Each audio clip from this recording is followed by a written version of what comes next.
frost is coming out. We are marigold, dropping orange and amber, just barely holding on. It's fucking hot. Just barely What's going holding on, everybody? Happy Thursday. It's rainy as hell here in New York City. Kind of like it during quarantine time. Rather it be rainy than sunny and nice out. Feel like I'm missing out. So that's nice. This is on YouTube today for the first time. For YouTube crowd, this is something I've been doing for 2.5 weekends, 2.5 weeks now.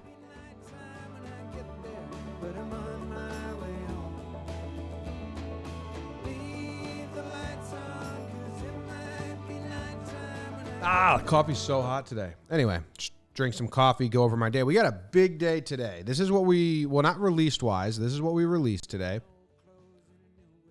Talking Giants, John Boy Jake Radio. Oh, got the new sweatshirt out today. Super excited to have this on. Sequence comes out. Mitch Garver. Are you Twins fans out there or just baseball fans in general? He talks about hitting in an incredibly smart way. And then we have Watching Baseball coming out later today. The 2012 World Series or 13. I don't know what we're up to. It's 12 or 13. I know that much. But as for schedule for today, I'm doing this, which takes like 10 minutes. Then we're recording John Boy and Jake Radio. New sweatshirt. And then after that, we have an interview we are recording with Sean Doolittle, World Series champ. And as soon as we're done with that, we have an interview we're doing with Tommy Kahnle from the Yankees, who just lost his Players League in baseball, whatever the hell that was. So it might be a tough time. He might be hurting. So that's the schedule for today. After that, I have a business phone call meeting. I mean, that should take me to like 7 at night. Then I'll probably pop a gummy and sit on the couch. This is the weather in Belfast, Tennessee, which, yes, was named after Belfast, Ireland. They all came over. They couldn't think of any new names. Kind of the story of America. You like go to New England, New Britain, New Haven, New Fairfield, New Milford. Just named them after places they already lived. Real boring people, the people that came to America. Random baseball player of the day is Nestor Chavez, and it's a sad tale. So I hope you guys don't mind me, but I mean the way we pick the players is truly random. I go to random name generator. They generate a name for me. I'm searching on Baseball Reference. Player comes up. Today, Nestor Chavez, whose nickname was El Latigo, the whip. The whip, because of his throwing motion. You kind of see here.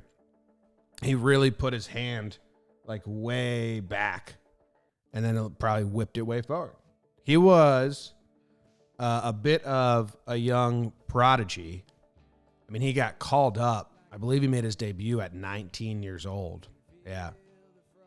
At the end of the 1967 season, he made his debut. He was 19 years old. He pitched in 2 games, gave up 0 earned runs. His minor league numbers from that year were insane, and they were excited to have him start in 1968 or 1969, whatever year in the majors. Let me see. Let me find his minor league numbers. In 1967, in 28 games, he had a 2.92 ERA in the minors. So high hopes. He was like their meal ticket phenom. But 2 games after his September call-up, he gets diagnosed with a calcium deposit in his right elbow. Then because of the treatment, he was unable to play in the Venezuela Winter Ball League. 3 months after his diagnosis, they extracted the calcium deposits, but he would never pitch again because he died on a plane crash on his way to Miami for spring training on March 16th, 1969 in Venezuela. They said one of the worst plane crashes in Venezuelan history. He was 21 years old. There were no survivors on the plane crash. Sad tale. At first, I was like, oh, shit, this kid made his debut at 19. We got a random-ass awesome debut on our hands. Then it was like, oh, That's kind of sad. And by kind of, I mean tragically sad. But he faced 22 batters and only gave up 2 hits.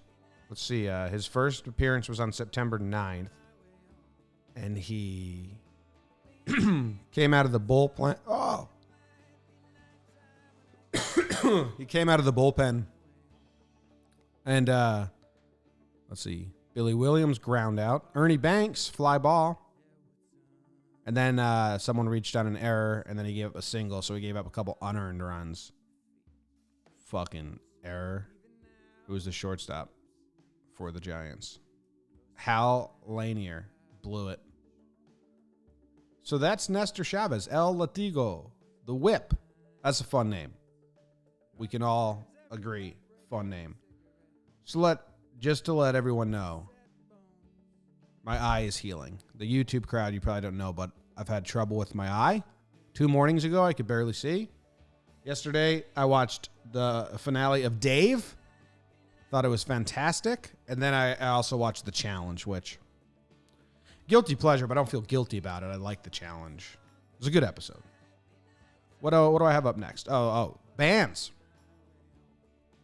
The book. So also YouTube crowd, you probably don't know what's going on here, but I've been doing this every morning. It's going to be on the podcast app, and I don't know if I'll put it on this YouTube channel because people don't really like things that aren't breakdowns, but we'll see. But it's on Periscope, Facebook, Instagram, podcast app every morning. Okay, so Civil War. If you don't know our podcast, Laughs from the Past, we have an entire history podcast. I did an entire season on the Civil War. We did. And I did all the research on my own, so I have like piles of Civil War books over there. Most I've done, I probably put more work into that season of the Civil War on Laughs from the Past podcast than I did in my thesis paper in college, which was on Lord Dunmore's proclamation, and if he actually wanted to free slaves or if he was just using it as a tool as a politician. And I have zero idea what my conclusion was on my thesis paper. I just remember that's what it was about. I also did one on Aborigines in Australia, and I have no idea what the point I was trying to find there either was. No idea. But I did a whole thing on the Civil War here. So we did a whole episode on this. So if you're interested, go check out Laughs from the Past podcast. But we did a whole episode of this on music in the Civil War. At one point, like 30% of the people in the armies were musicians and not soldiers. They were like high on musicians and having, keeping morale up and all that. But then, and if you listen to the episode, it's probably more correct because this is now just my memory. But I thought it was fascinating because the Confederate soldiers, basically the Confederates ran out of money. They were blockaded from trading with any outside sources. They burned their own cotton in a display of stupidity towards the British. They're like, hey, British, if you don't help us, we're going to burn our own cotton and you're not going to get it. And the Britain was like, yeah, cool. Just keep us the fuck out of this. You handle your old Civil War. We'll catch up with you later. So Confederates burned their own cotton and then they were out of cotton. They're like, fuck, that didn't work. We just lost all our cotton for nothing. So the Confederate Army, they went broke. That's basically the biggest thing that hindered them. And they had to stop paying their bands. But then they had these people in bands. So listen to this passage. Most Confederate bands had but 3 or 4 pieces, usually played by Germans. Yeah, Germans made the best musicians. So rigid. And though they got no such handsome treatment as Federal musicians, the Southerners adapted themselves readily. Bandsmen learned to serenade the most prosperous-looking houses in a neighborhood in return for food. The piano player would walk uninvited into the house, play at the instrument until the family gathered, and charm the hosts as his comrades joined in singly. Such concerts invariably produced rations. So they fucking would Christmas carol for their food, the Confederate bands. They'd be like, oh, there's a mansion. I bet they like music. Then they would break in, start playing the piano, till whoever lived there would wake up and be like, what the hell are you guys doing? And be like, no, it's cool. We're just the Confederate band. Everyone come in, and then they'd all play. And then they'd just have to bank that the people that live there liked them. And that's how they would get tips and food. Just imagine that. Whole fucking Confederate band breaks into your house and starts singing for you. You're supposed to enjoy it and pay them. It's crazy. Another Another fun tidbit here is, let's see if I can, fuck hardcover books. I hate these. Is Gans got 3 bullet holes in his bugle. They were marching, and this dude was such a good bugle player that he was like the most, it says it up there, he was like the most, he was often under fire. Matt, he's just fucking walking and playing his bugle and takes 3 bullet holes. I love to imagine him, I think I said this on the podcast, the bugle getting shot out of his hands and him picking it up and playing, but now the sound is all different because there's bullet holes in it. He probably just ran and hid, but crazy. All right, well, that's everything we do here. A little bit of weather, a little bit of the schedule, random baseball player every single day, a little bit of music, and then I just grab a book from my bookshelf and tell you a little something about it. Sometimes they're history, sometimes they're literature, sometimes they're poems. I like poems. That's it. I don't know if I'll keep putting this on YouTube or not, but let me know if you want it. Or maybe we'll make a separate YouTube channel for it if there's a select few people that enjoy it. Otherwise, everyone that listens on has been tuning in on Periscope and watching on replay or Facebook. Appreciate you. There's a podcast app for it now, but it was an old podcast we did called Just Talking that I'm transitioning into this show on the podcast apps. So that's that. All right. See ya. Maybe I'll make this band picture big for you.